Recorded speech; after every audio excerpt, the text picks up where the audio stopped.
ప్రభు అయిన యేసుక్రీస్తు నామమునకు మహిమ ఘనత ప్రభావములు చెల్లునుగాక.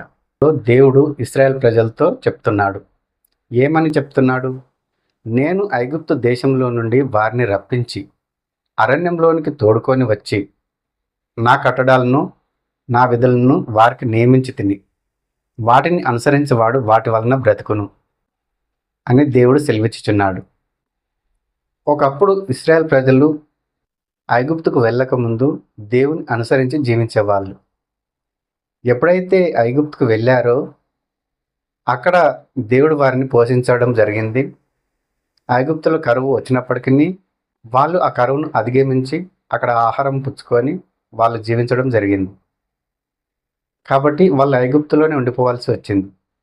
430 సంవత్సరాలు ఐగుప్తులో వాళ్ళు నివసించడం జరిగింది. ఎప్పుడైతే ఇశ్రాయేల్ ప్రజలు అంతకంతకు విస్తరించారో